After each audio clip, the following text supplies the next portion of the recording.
নমস্কাৰ বন্ধুসকল, প্ৰথমে আপুনি আৰু আপোনাৰ পৰিয়াললৈ আমি শুভকামনা কৰিলোঁ। তাৰপিছত আমাৰ আজিৰ ভিডিঅ'ৰ টপিক হ'ল NRCত যি বায়োমেট্ৰিক প্ৰক্ৰিয়া চলি আছে, এই প্ৰক্ৰিয়াৰ লাভ আৰু লোকচান। NRCত এই বায়োমেট্ৰিক কৰিলে আমাৰ কি লাভ হ'ব আৰু ইয়াৰ প্ৰতিক্ৰিয়া বা প্ৰভাৱ আমাৰ বিপৰীত ফালে কেনেকৈ পৰিব। তো আমি আমাৰ টপিকটো ষ্টাৰ্ট কৰাৰ আগতে আমি আমাৰ বন্ধুসকলক এটা কথা কওঁ। ইয়াতে আমাৰ 4-5টামান অপশ্যন আছে, লাইক, ডিছলাইক আৰু ক'বলগীয়া থাকিলে কিবা কমেণ্ট, ছাবস্ক্ৰাইবৰ বটম এটা আছে, শ্বেয়াৰৰ বটম এটা আছে। তো আপোনালোকৰ ভিডিঅ'টো চাই কিনে যিটো অনুভৱ হয়, যদি ভাল লাগে ভালৰ কাৰণে কি কৰিব লাগে, বেয়া যদি লাগে বেয়াৰ কাৰণে কি কৰিব লাগে, আৰু যদি কিবা ক'বলগীয়া থাকে তেন্তে কমেণ্ট কৰি আমাক জনাব। তো বন্ধুসকল, এই NRCৰ বায়োমেট্ৰিক প্ৰক্ৰিয়াৰ লাভ আমি বহুতো দেখা পাই আছোঁ।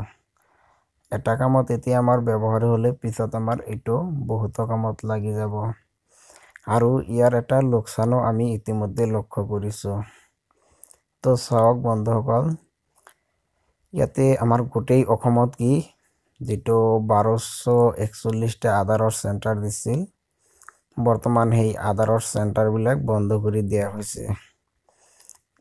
এই চেণ্টাৰবিলাক বন্ধ কৰি দিয়াৰ এটাই মাত্ৰ কাৰণ, সেয়া হ'ল কি NRC প্ৰক্ৰিয়াত বায়োমেট্ৰিক আপগ্ৰেডেশ্যন। তো এই বায়োমেট্ৰিক আপগ্ৰেডেশ্যনৰ কাৰণে আমাৰ গোটেই অসমত কি আধাৰৰ প্ৰক্ৰিয়াটো বন্ধ হৈছে। কেৱল 30 লাখ মানুহৰ নাম বাদ পৰিছে, যাৰ কাৰণে আমাৰ গোটেই অসমবাসীৰ বিভিন্ন মানুহে এতিয়াও আধাৰ এনৰোল কৰিব পৰা নাই। সিহঁতে আধাৰৰ পৰা বৰ্তমান বঞ্চিত হৈ থাকিব লগা হৈছে। এয়ে আমাৰ কি বিপৰীত প্ৰতিক্ৰিয়া বা লোকচানৰ ভিতৰত পৰে। আৰু যদি আমি লাভৰ বিষয়ে ক'বলৈ যাওঁ, তেন্তে লাভৰ বিষয়টো আমি এনেদৰে ক'ব পাৰিম যে চাওক, এইটো এটা বিনামূলীয়া চৰকাৰৰ পৰা দিছে। তো ইয়াতে আমাক বহুতো লাভ থাকিব পাৰে, বা আমাৰ নিজৰ সুবিধাৰ্থে বা নিজৰ সুৰক্ষাৰ্থে এই বায়োমেট্ৰিকটো লোৱা হৈ আছে। তো দ্বিতীয় কথা হ'ল, চাওক, ধৰা হ'ল আপোনাৰ এতিয়া আধাৰ কাৰ্ড নাই, আপুনি ক্লাইম অবজেকশ্যন কৰাৰ ফলত নটিচ আহিছে। তো আপুনি হিয়াৰিং কৰিবলৈ গৈছে, অফিচাৰসকলে আপোনাক বায়োমেট্ৰিক কৰাবলৈ কৈ আছে। তো তেতিয়া আপোনাক কি বায়োমেট্ৰিকটো কৰাব লাগিব।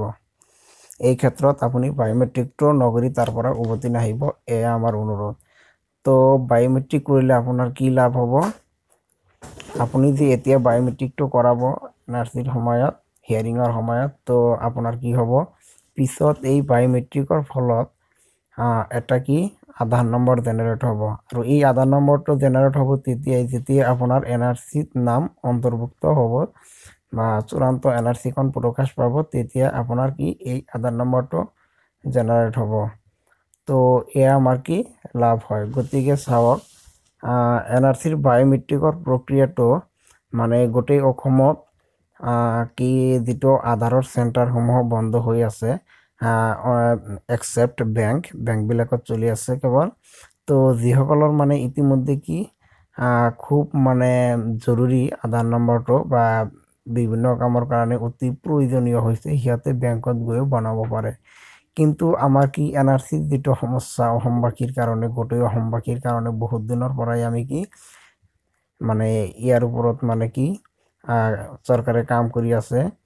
আমিও ইয়াৰ বাবে কেতিয়া NRC দিব, কেতিয়া আমাৰ NRCত নাম আহিবনে নাই, বিভিন্ন দুশ্চিন্তা আছে। সেই দুশ্চিন্তাসমূহৰ পৰা NRC হ'লে আমি কি বাচি যাম, বা আমি এটা যুগান্ত চিন্তাৰ পৰা মুক্তি পাম। তো সেইকাৰণে আমি বন্ধুসকলক কৈছোঁ, যাতে আপোনালোকে NRCৰ এই বায়োমেট্ৰিক প্ৰক্ৰিয়াটো নকৰি তাৰ পৰা উভতি নাহে। যিহেতু চৰকাৰৰ ফালৰ পৰা এইটো বিনামূলীয়াকৈ দিছে, আমি বায়োমেট্ৰিকটো আপডেশ্যন কৰাই আহিম। আৰু এটা ইয়াতে ক'বলগীয়া কথা হ'ল কি, যে আমাৰ সকলোৰে বায়োমেট্ৰিকৰ প্ৰয়োজন নাই। বায়োমেট্ৰিকৰ প্ৰয়োজন হ'লে তাত থকা NRCৰ হিয়াৰিং কৰা অফিচাৰসকলে আপোনাক জনাই দিব, কি বায়োমেট্ৰিক কৰাবলৈ ক'ব। আৰু যদি আপোনাৰ প্ৰয়োজন নাথাকে তেন্তে আপোনাক বায়োমেট্ৰিক নকৰাব। তো ফ্ৰেণ্ড, আমাৰ ভিডিঅ' এইখিনিতেই, বাকী আপোনালোকৰ মৰ্জি, লাইক ডিসলাইক শ্বেয়াৰ কমেণ্ট আৰু ছাবস্ক্ৰাইব, এইখিনিয়েই। Thank U.